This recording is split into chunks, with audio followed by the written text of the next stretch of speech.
On this episode of Real Estate Insiders Unfiltered, we talk about Realtor.com's go-forward strategy, how they're going to compete with Zillow and Homes.com. We talked about FSOs on the website, state of the industry. It's going to be an incredible conversation. Tune in. You talk about it privately. We talk about it publicly. This is the Real Estate Insiders Unfiltered podcast.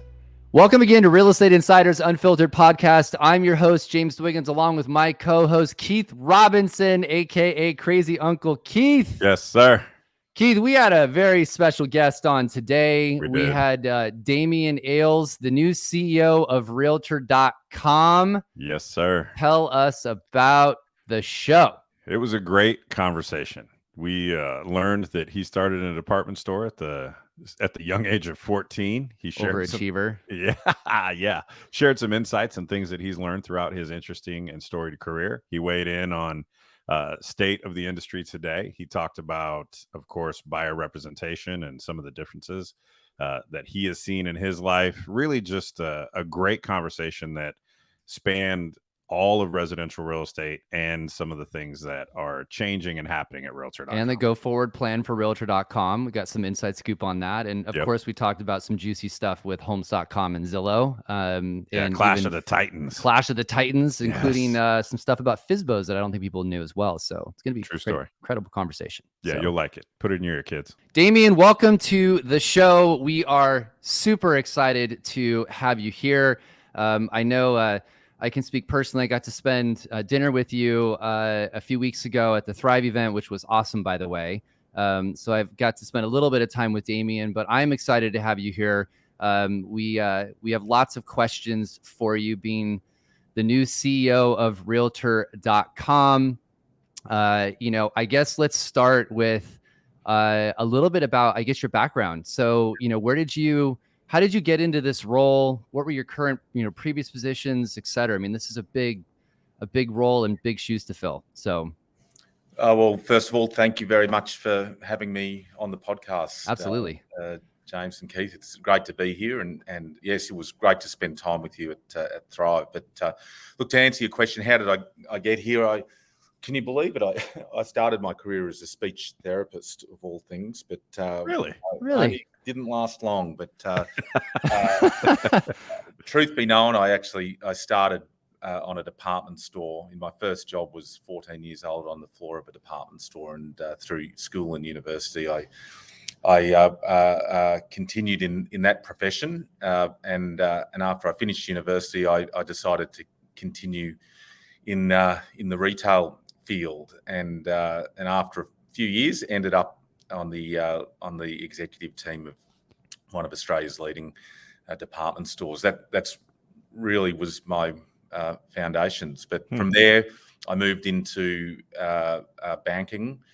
In fact, when I left the department store business, I was the chief marketing officer and also head of our financial services business, and then parlayed that into retail financial services. So I was the chief marketing officer of one of Australia's big banks, and from that, and for the last 10 years, I've been in the media industry, working with News Corp specifically. I was actually a customer of News Corp for many years, but have worked in News Corp Australia, which is our news media publishing business, for 7 years, and then for the last 3 years have worked in a global transformation role.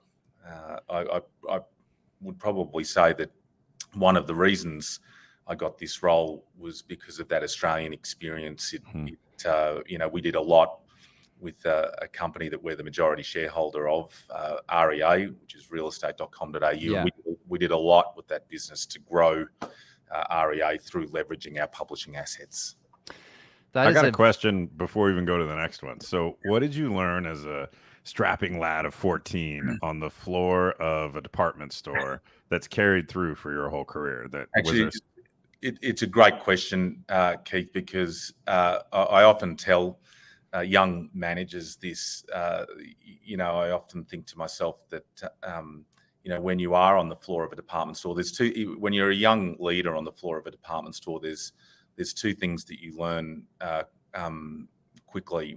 The first is that you're typically very young, and you're typically leading people who are a lot older than you. Interesting. And I think that, you recognize very quickly that having the mandate of leadership is insufficient to lead. And it's not a title, right? No, it's not a title. Yeah. You've got to come up with ways and means of, building relationships, I think, that are productive in a business sense. And then the second thing that you learn as you go up in a department store, because obviously there's a lot of people who work on the floor of a retail business like that, is that it's very easy in your first job because you've got 10 people or thereabouts working, and you can see them and you can talk to them every hour of the day. But as you get up in the leadership chain, you recognize that actually getting people to do what you need them to do takes a lot more than direct observation. You've got to create a culture and an environment that establishes and sustains high performance. And so we don't have that problem in residential real estate at all, by the way. We've got it. So culture, I suppose, is probably the second thing. How do you lead people how do people do what you need them to do when you're not looking? Right. What do they do when you're not watching? Yeah, that's good. It's a really good question, Keith. Everybody has their starting story of their career and sort of how it fits. And it's a very interesting path to being the CEO of one of the largest real estate portals in the world. So, we have two questions we like to ask. And I just think it's while we're talking a little bit personal before we dive into all the business stuff that we always ask our guests. So, one of them is your favorite book or podcast this year. Favorite book you're reading or podcast. Just it gives us insight on our guests and just like what they're thinking or reading today. Well, I listen to so many podcasts. It's such a true format. But I'm going to refer to a book actually because I've just finished reading it. It's called The 100-Year Marathon. You probably may have heard of it. It's been around for some time, but I've only just discovered it by a guy called Michael Pillsbury, who has worked in various White House administrations in the State Department. He's been he was a analyst, I suppose, an advisor on Chinese affairs. And I think he started out 40 years ago being a very strong advocate for the inclusion of China into the New World economy and into the World Bank and into programs where America and other nations would really sponsor the development of China. But I think he's since studied over 40 years the underlying thought processes or statecraft of China. And it really paints, it's a particular issue for Australians as it is with Americans, but Australia is really on the doorstep of China, and it really paints a very unsettling picture in terms of what could well be, what probably is a changing world order. So without getting too deep, that's a pod in itself, right there. Sounds like a nice light read for beautiful Saturday afternoon. I tell you what, it was read very quickly because it was just very impressive and thought provoking. So anyway, that's a good one. I have not read it. I will put it on my stack. So our last question, which is kind of along the same lines, but it just again, so if you could have lunch with one person, current or historical, who would it be? Of course, on this one, I'm going to lighten the mood a little bit. But when I first arrived in the US, it was still during COVID in Australia, and I was here by myself and my wife, and none of my children had come out to New York, and so I used to find ways of entertaining myself on weekends. And one weekend, I got on the bus from Manhattan and went to Freehold in New Jersey, and I spent the afternoon wandering the streets of Freehold while listening to the first 3 chapters of Bruce Springsteen's biography, which he wrote actually, and it's beautiful. And it talks about, and I went and stood in front of the houses that he grew up in, the homes that he grew up in, and the schools that he went to, and I crossed the railway line, and I did all of the that's awesome. those things, and it was fascinating. It's a terrific book, by the way. That would be one of my other favourite books, his biography. But so I would love to have lunch with Bruce Springsteen, and if you can work that out, Yeah.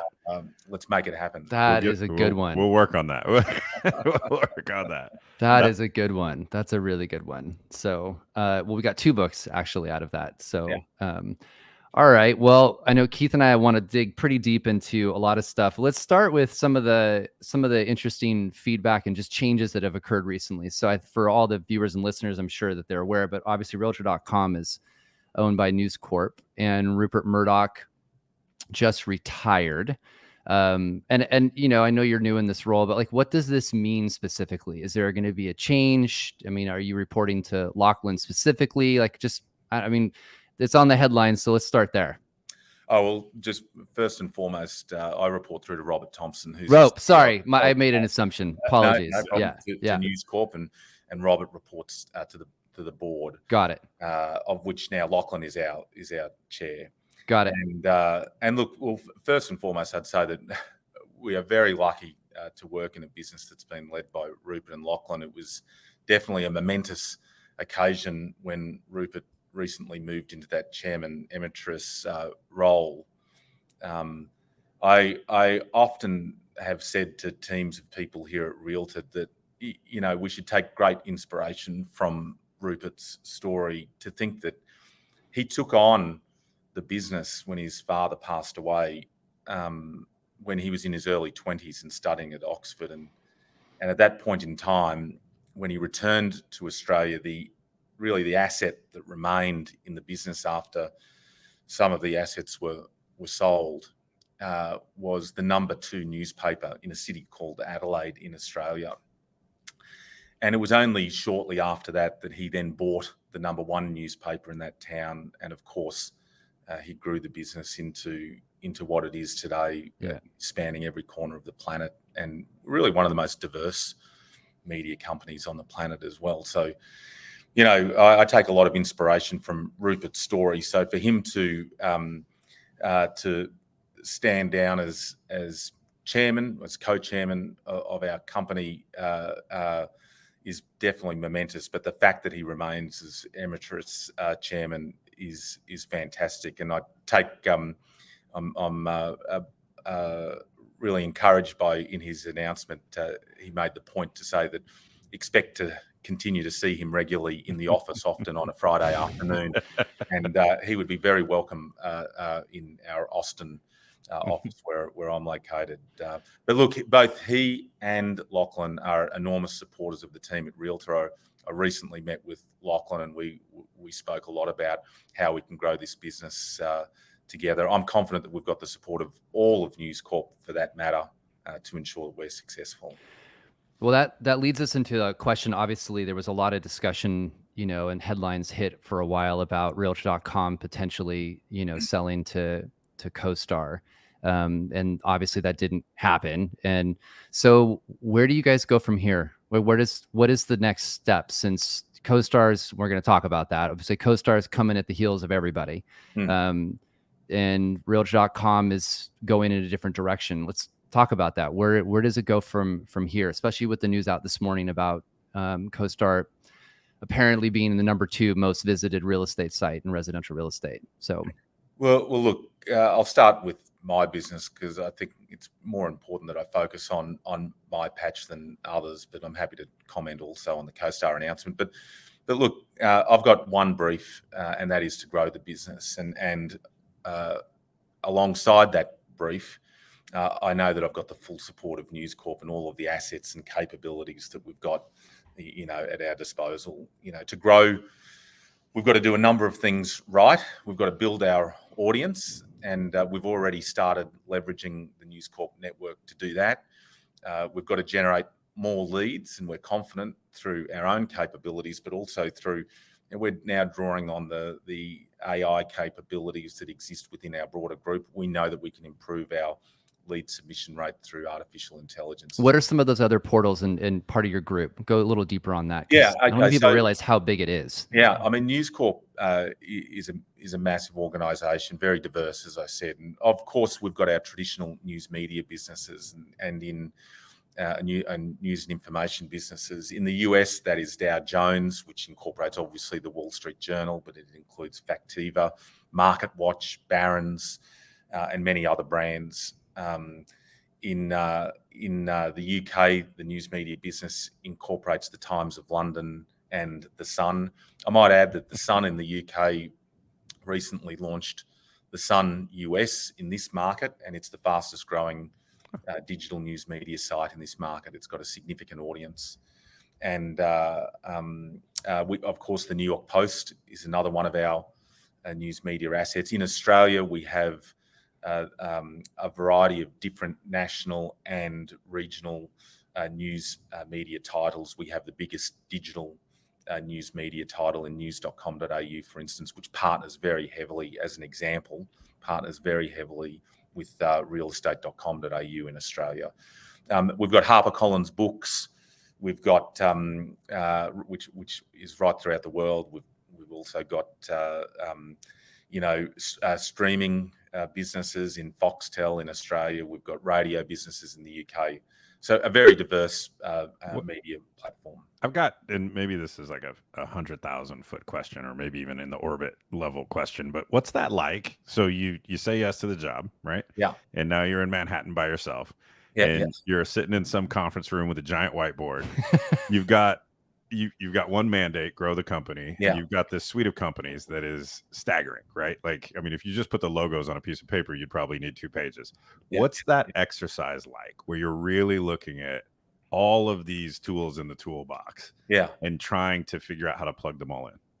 Well, in some respects, you feel like a kid in a candy. Yeah, I bet. That's kind of what I was getting. Yeah. I mean, these are the best brands. We have an audience just in North America of 160 million uniques, and 100 million of them don't yet come across to Realtor.com. So, not only is mathematically it's significant, but from a brand perspective, I didn't mention Mansion Global, another brand that's owned by Dow Jones. These brands are incredibly authoritative and trusted brands. We already write a lot about real estate because it's part of the psyche of consumers that we talk to every day. So, leveraging it is being able to leverage it is a fantastic feeling.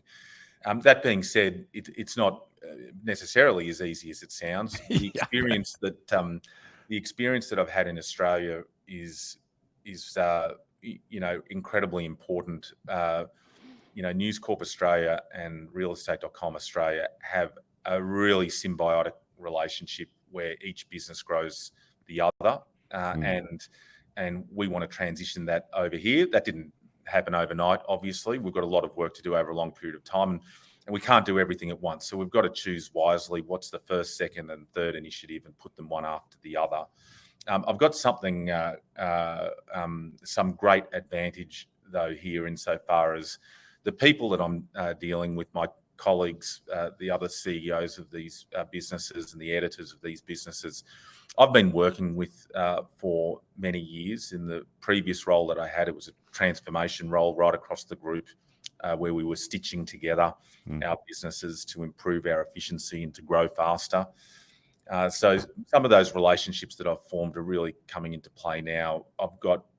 I can partner with very entrepreneurial leaders who take a very global News Corp perspective of these opportunities, and I very much feel like we are pushing on an open door. So it's really up to me and my team to ensure that we can best leverage those capabilities that are at our disposal to ensure that we can grow our audience and generate more leads for our customers. And I'm assuming that's a more cost-effective approach, because if you've got CoStar spending a fortune trying to get, traffic, and then obviously Zillow has a significant following on it, but 100 million additional uniques is a massive number that you guys could have access to. I'm making an assumption, but because it's part of the family, it's going to be at a more cost-effective way to do that. Is that a fair assumption? Well, there's always negotiations. But yes, I think you can, and also it's not always as simple as buying advertising space. And yes, I here we are with the. I hope you can see this. Can you see this? Yeah, we can see it. Wall Street Journal. Yeah. Street Journal. I'm in 2 pages, and there's Realtor.com. Right. Yeah, right. And obviously, that's today's paper, and obviously, and that's happening on a very regular basis now. And that's print, and the power of print is still incredibly strong. Mhm. But Sure. imagine digital. So, like all publishers, we have opportunities insofar as not all inventory is sold, so we can take advantage of unsold inventory. We also, media is one thing, branding is another. So there is digital furniture that we can introduce onto our publishing sites that promote our brand and make us top of mind. That's going to be important. But also, the big one is journalism. And it's one thing to buy an audience, and it's expensive, and we can all do more of it. I could spend more money on buying an audience, but if the audience doesn't stick, Right. it's not a great story for shareholders, and secondly, it's not really a great story for your customers either, because you've got a very promiscuous audience. Our audience has a higher intent than any other audience. We have more intenders of buying and selling than anyone else. That's not a transient SEM generated audience. And you asked me about the CoStar headline before. I think more sophisticated analysts than me will be asking a lot of questions to dig. I have a lot. 1,293% increase year over year. It's a big number. So, a lot of people will be comparing the ratios of those internal. If you mark your own homework, it's easy to get your own answer. But people will compare those internal numbers with ComScore numbers and the changing ratios. They'll be triangulating those numbers with other external measures, and there's a few of them out there that you can do that. And they'll be asking the question as to what share of SEO traffic have they retained. Right. So this is going to go deep, and full disclosure, Damian showed some of this stuff a few weeks ago, but I think it's candidly brilliant. Talk to us a little further about this journalism piece and how you're going to use that content. And then I really want to dig, if we can, on this whole advertisement.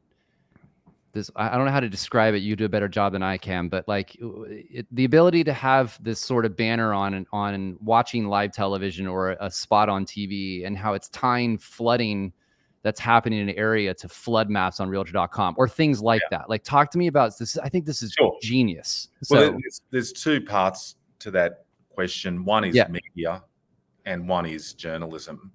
On the media side, I have leveraged news media as a customer of news media for decades before I joined News Corp, and then whilst in News Corp, I've learned how to do it at an even greater extent. News media is powerful because it's contextual, it's relevant, it's of the moment, right? And if you can advertise a message that is consistent with the content that is next to it, I think you get a multiplier effect in terms of engagement. So, digitally on the New York Post, when New York was flooded in recent days with the recent storm, you would have seen Realtor.com flood map advertising. Because when people are reading about the flood that's occurring in New York, how does it affect me? We want them also to consider, have they bought or are they about to buy a home that is on a floodplain? Right. And you'll see a lot more of this in, we've got opportunities not just in News Corp but elsewhere, whereby you will see a lot more contextual opportunities in terms of advertising, our relevant advertising next to relevant journalism. So smart. So you're almost trying to move from, in this example, right, from whatever website they're on or whatever news they're consuming, you're moving past that into their literal living room, right? That's right. And by the way, it's interesting, just diverting here, but this is why, can I say, people like buyers agents are so important in this industry, is because buyers agents have a role to play, not just to sell the property that they have, that the listing agent would have listed. They've got a role to play on behalf of their consumer to ask questions like, is this home on a floodplain? Are there other homes that you haven't yet come across that are more suited to your needs.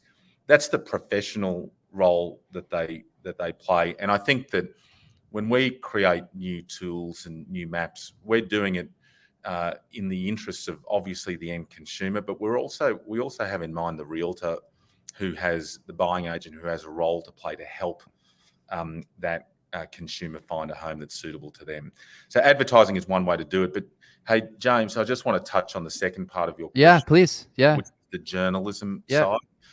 So this is an example whereby, and we're number one. We claim to be number one on a few levels, and we want to be number one on more. But we are already number one in terms of the news media that we create for real estate. And on this front, you know, we think that there's a lot more opportunity through leveraging the News Corp brands. I mean, there are examples today whereby, you know, Mansion Global will write a terrific article about real estate, and we think that there is more opportunity for that audience to then be linked back to Realtor. That's a simple example. But there are more complex, even bigger examples. You know, the Sun US, fastest growing digital news media site in the country, it doesn't really have a news media section. It doesn't really have a real estate section. But we know that the audience is interested in real estate. So let's work with that brand to create real estate content that is appealing to that audience. We're going to do that. And then, you know, another example for us would be creating articles that run off, again, contextually, that run off news media events of the day. And the example that I give, but there's millions of these examples, and they don't just relate to sport, but sport is always top of mind for a lot of people. Is you going to bring up Taylor Swift? Oh, please! Are you going to bring up Taylor Swift right now? I'm a Jets fan, I should tell you. And okay. There we go. Right. I think she got the other guys across the line there. Across the line in the last couple of minutes, I reckon. Yeah. But anyway, no, we're not going to talk about the Jets. Yeah. Sorry. But I would say that, you know, the example I use is Max Scherzer was traded from the Mets to the Texas Rangers, and you know, that was the number one rating story in sport on the New York Post the day that occurred. By the end of that day, we'd written a story on Realtor that listed the top 10 properties that Max should be using his check. See, it's smart. Yeah. And then we linked it to the New York Post story, so both companies got their audience. But, you know, if we link more to the Wall Street Journal, to Mansion Global, to the New York Post, to the Sun US, to Market Watch, to Barron's, the search authority that we get from those types of outcomes is really significant. So again, you can have promiscuity of traffic, or you can have an engaged audience that is there to buy and sell. That's what we want. So let me ask you this then.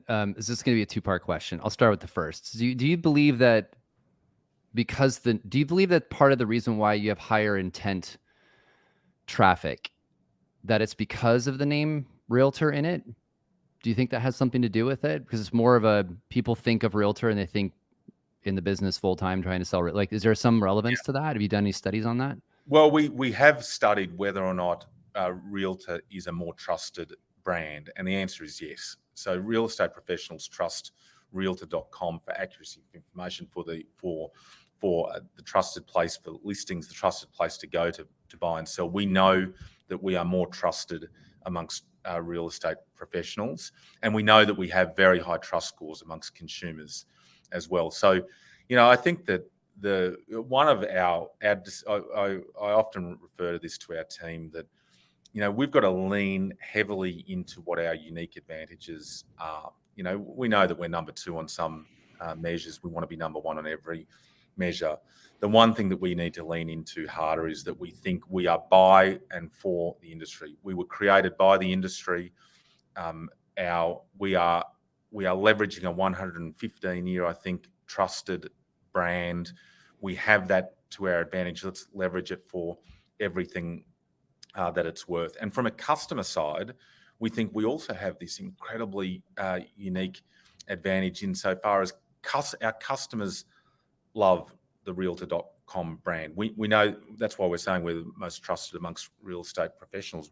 That is a fact. And so to that extent, we've got to lean into that. We're not here to disintermediate our customers. We're not here to become a broker. We're not here to become an iBuyer. We're not here to become the industry MLS.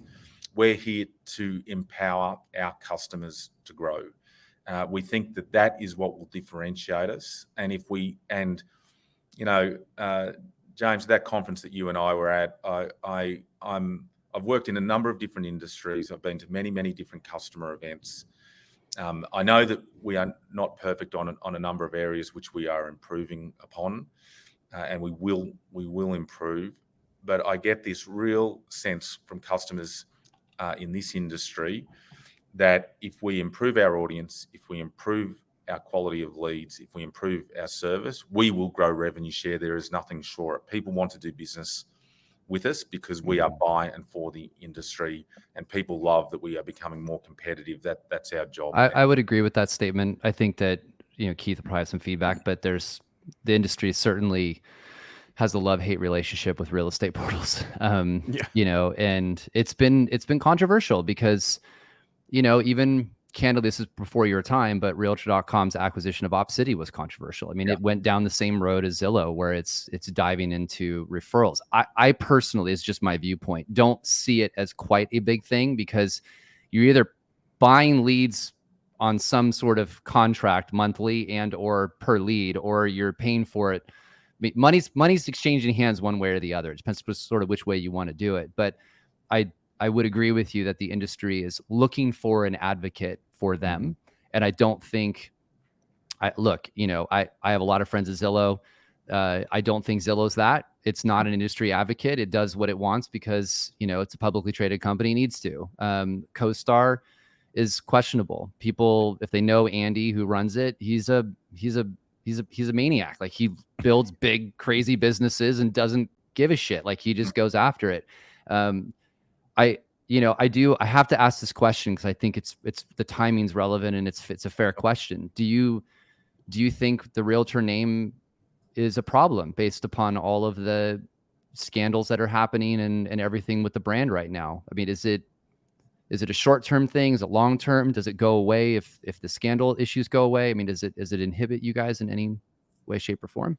Well, look, definitely the NAR is dealing with some difficult issues at the moment, and obviously the issues of harassment or sexual harassment are incredibly serious, and it seems to me that they're taking them seriously. And I've spoken to both Bob and Tracy, and I did immediately when these issues came to light, and I'm confident that they're taking the right steps, and clearly it's a difficult time for that organisation. But I will say that two things. That organisation represents over 1.5 million professionals who are realtors, and they are my customers. We have customers who are not realtors as well. We deal with all real estate professionals, be they a realtor or not. But I feel invested in helping build the brand of those realtors and demonstrating the professionalism that they offer, be it to a buyer or to a seller. I want to empower them on both sides of the marketplace. I have a real obligation to help them, to build their brand. I must say that I see others in the industry, some of my competitors, I think that they destroy that brand. And whether you like it or not, the term realtor, I can say as somebody coming in externally and just talking to hundreds and hundreds of consumers, believe the term realtor is synonymous with real estate professional. Agreed. So it is not a good thing for that brand to be tarnished in any way, shape or form. We should all be building it. We should not be calling realtors fake agents. We should not be tearing down that brand. As an industry, I find it astonishing that we are all not for these professionals who are doing their best to earn a living and doing their best to put our joint consumers into their homes, their most important financial asset. That that's what differentiates it for me. I think from a consumer perspective right now, I don't think it's bled into the consumer market. I think that this is a very big story for the industry. It's an important story for the industry, but I don't think it's having any brand damage from a consumer perspective. So I know Keith wants to ask a question about buyer agency here in the US versus Australia. I've got one I want to throw in sort of relevant to this before he jumps on that one. So I'll make some controversial statements because I wouldn't be me if I didn't. So do you think that there is, well, let's just put it this way. I know for a long time, the National Association of Realtors didn't allow Realtor.com to have sold data on its website. And candidly, it was a disadvantage because Zillow was running around there with their estimates. Whether they were accurate or not, the consumer wanted to track their house like a stock. I mean, you got to give them credit for what they were doing and obviously moving the industry forward. Right now, I believe, if I'm correct, you cannot display for sale by owner listings on Realtor.com, yet your competitors can. And that's it's 8% of the market, somewhere in there, roughly, of listings. That's a disadvantage, isn't it? Like, I mean, I know, speaking on behalf of my people, I'd rather have them know who the FSOs are so they can go door knock them and like get an at bat. So what's your take on that? Yeah, look, I'm hopeful that this is going to change in due course. You're right. I think this is quite public, but we are not able to show FSOs. I don't think most people know this, by the way, more than you think. So look, and to be honest, I'm empathetic with the NAR insofar as they've got many stakeholders, and some of them I know for a fact don't want us to show FSOs. But what I would say to the industry as a whole is that this is to the industry's disadvantage that we can't, and for a couple of reasons. One, because why would we encourage portals to become brokers so that they can access the IDX agreement and then in many cases then show FSOs? I mean, I don't. It's not our intent to become a broker, right. And that could lead to other things as well. And we are by and for the industry, and yet because of that, because we have we do not participate in that IDX agreement, we don't access because of that, and also because of our agreement with the NAR, we don't access FSOs. But our competitors do, you're quite right, and that's to our great disadvantage. But the second reason you've already alluded to is many realtors, many buying agents, many listing agents, and quite frankly, many MLSs make the point to me that we want you to show those properties on the basis that, number one, if you're a buyer's agent, you can actually make an earn out of that transaction. Yeah. If you're a listing agent, we know for a fact that many for sale by owners are not successful. So it is a opportunity for those listing agents to find those FSOs in their local area and approach those sellers to earn that listing when they've been unsuccessful. And from an MLS perspective, for many of our MLSs, they know that it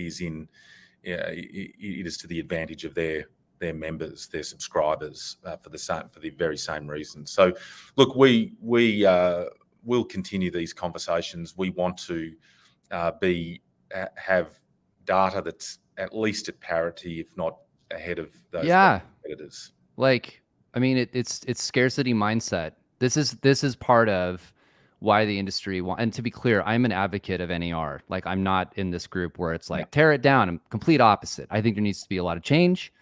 I think the organization does a lot of really good things. And I'm an advocate for responsible change. Part of that is putting people in places at NAR who can make decisions, understanding the context of a bigger world than their own market. And they don't. And that's part of the problem. Like, the fact that, 8% of the inventory is not there is just stupid. It's just stupid. It's scarcity mindset versus the reality of where we are. So if you want an advocate, you got me wherever you want me to talk to anybody there to help with that. I want to make sure. I think once, just to reiterate, I'm empathetic with the NAR because they've got complex stakeholders. I understand that, and you got to play the politics, but well, no, it's more that we've got to get the message out there to the MLSs and to the others who are holding back on this, because I think that it's to their disadvantage. Quite it frankly. is. I'd rather have my people know what properties they can go write offers on, because I know most of the time that FSBO seller is going to actually pay a compensation out anyway because they want to sell their damn house. Like it's just statistically a fact. I know Keith wants to dive into this pretty heavily here on the buyer agency, and Sure. and I know this is a we'll do relevant. this one quick, right? But it would be obviously with buyer representation being a hot discussion topic in residential real estate, and you having come from Australia where you've transacted properties. I'm being assumptive there, but I believe you have. Yeah. What do you see as the biggest difference in how a buyer buys a house between Australia and the US? Yeah. I think I bought my first property when I was about 20, 25 or 26, and I've bought a number of properties in Australia and sold obviously properties as well. But I've got to tell you that, not having anybody to represent you in that transaction is a terrifying experience. Which that's how the structure is in Australia, correct? Indeed. There aren't really. There are some buyers agents, but they're typically right at the top of the market. Mm-hmm. There is no real such thing. I mean, there's no significant number. I've never used a buyer's agent. None of my friends have ever used a buyer's agent, right, et cetera, et cetera. So how does it work? Give us a little background. It's if you are interested in the property, you'll call the listing agent. If you don't know that the property exists, you won't call the listing agent because you don't know. You don't know, right? In other words, you'll only know about the properties that have been advertised. So therefore you'll have to make, if you're interested in 10 properties, you've got to make 10 phone calls. You'll have nobody asking questions for you. What's that great saying? You don't know what you don't know. Yeah. Well, yeah. You've got nobody representing you. So you've got to do your best to ask the questions about that property. If you want to know if it's on a floodplain, that's for you to go and find out. If you want to know if it's in a fire zone, that's for you to go and find out. If you want to know if there's noise, if you want to know if there's crime, some of this data is obviously listed, but you typically in an advertising model, you're not going to list all of the data that is possible. Yes. Well, I hope the DOJ listens to this podcast. And then what's worse is many properties in Australia sell by auction. So that if you thought buying a home was terrifying, try buying a home at auction when you've got to put your paddle up when you're in your 20s or 30s, or it is terrifying. Like on the front lawn. Yeah, and so to have an advocate who has asked you 20 questions about what's important to you and your family, who knows the area well, not just the individual listing that you're particularly interested in, that knows the alternatives, that maybe even knows the pocket listings that aren't on the market yet, that knows the neighborhood better than anybody else. I think that it is a genuinely professional role. It adds a lot of value in the transaction, and long may they continue and be valued by society. I also value the listing agent, obviously. They also have a job to do in this transaction, and we're supporting them as well increasingly. I have to ask this question because I have a very warped sense of thought process sometimes, Damian. So that's true. This sounds really bad, but I'm just going to ask it anyway. What's stopping the listing agent from having a bunch of their friends come pretend to bid on the property and jack up the price? Well, actually, interestingly, that did used to occur in the Australian market. Oh God, I'm horrible. So it actually, but most, if not all, territories in Australia have outlawed that practice, and bidders have to register to bid in an attempt to avoid what were previously called dummy bidders. But they are the tactics that did exist in the marketplace. And if you were a lonesome Yeah. buyer without representation, then you How would you even know? Like, how, you're just out with the wolves. how would you know? So, Yeah. Fortunately, that practice is now really outlawed in Australia. But America needs to really think carefully about this one. Mm-hmm. Yeah, these lawsuits, as you know, I've been talking a lot about. I think that there's certainly a lot of changes that I think are going to be good for our industry, but I also think that there's a lot of government lack of understanding and knowledge in this process. I've been very vocal about, don't try to go down this road without buyer representation. Like, it's going to turn into a complete shit show. Like, the amount of lawsuits are going to occur from lack of knowledge, not understanding the disclosures. I mean, I tell people the last property that my mom bought, the disclosure package was 126 pages. Yeah. Yeah. Like, and she's a retired realtor. She had no idea what half the shit was in there. And unfortunately, look, if I look at my own example, I had the, I guess the benefit, at least in that first auction I ever went to ask a family friend who was a realtor to stand next to me. Right. We did, but not everybody has that. And unfortunately, the more you devalue this role or remove the incentives to have a buyer's agent, the people who will suffer the most are the people who don't have access to good advice. And, right.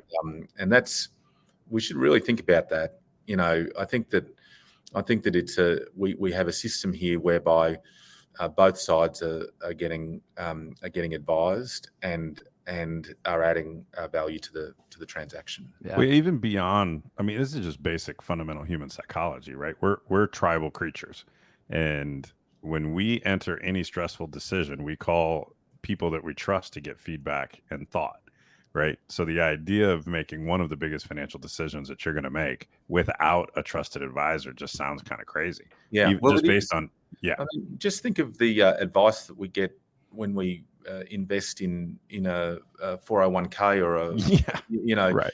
And yet somebody's home is going to be in most cases is going exponentially to be a much bigger investment. Let's ensure that we offer them, and let's not deride the profession, please. I think let's build the brand of realtors and real estate professionals. Realtors are synonymous with real estate professionals.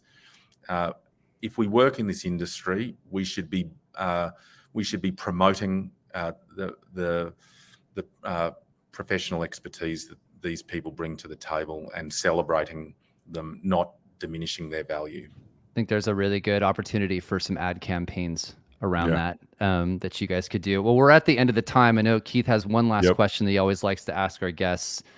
So throw him on the spot. Here it is. If you were a real estate agent today, what's the one thing you would do or add to your business to make a difference? Yeah. Well, actually, this is interesting. And perhaps it's not meant to sound contradictory to everything I've just said about promoting buyers agents, but we're here to support both sides of this transaction, both buying and listing. And I would say that obviously there's a change in mind and mood amongst the realtors that I talk about. Those who have been buyer agents all of their life are now thinking, how can I participate on the listing side, as these conversations that we've just had have been occurring in boardrooms and lounge rooms throughout America. I would say to those realtors and real estate professionals that they should start thinking about how they can participate on the listing side of this equation. Yep. I would say that all cycles turn. This cycle will turn, and when it turns, after years of pent-up demand, because things don't stay still, people's needs change, families grow, aspirations change, work locations change, and drive time changes. People there are many people who are living in a home today, and if interest rates were lower, they would not be living in that home today. Yep. And add up all of that demand, and the trickle of new listings may well turn into a torrent before we know it. Now, what we're trying to do on that side of the fence is through, well, first and foremost, at Realtor.com, any realtor is promoted, and we give, I think, $20 million of free listings a year through that service to realtors. Just list with us, and we will promote you as a realtor in your area. But beyond that, we've recently launched a listing toolkit, which gives people a significant advantage in how they can prepare their listing presentation. It integrates with many CRMs. It puts people to the top of the pile in terms of being noticed when it comes time that somebody is looking for a listing agent. I would prepare on that front, and you might not be surprised to hear this, but I'd do it with us. Yeah, I'm not surprised to hear that. I'm not surprised. Yeah. You checked the box. I can say you guys do a lot of stuff on that side, that there's a lot of products that don't cost any money you can do on it, as well as upgraded stuff. So we'll put a link inside our podcast to check that out. We would encourage everybody to go look at some of those things. It seems like there's a movement towards the list side of the business and away from the buyer side being total revenue source. So excited to see where that continues to grow. Damian, it's been so awesome to have you on the show. We're rooting for you. I know it's got to be crazy trying to come into this at a very strange time in our business, by the way, because all this drama llama wasn't running through the room about a year and a half ago, and now it's just like knocking tables over all over the place. So, but we're really excited to have had you on, and we'll have to have you back in a year and hear about all the updates and success that's happened. So it's been a real pleasure. It's been great to talk to you guys. Thanks for inviting me along. Of course. Thanks for the time. It's our job to say out loud what everybody's only thinking to themselves. It's your job to subscribe to this podcast so you never miss an episode.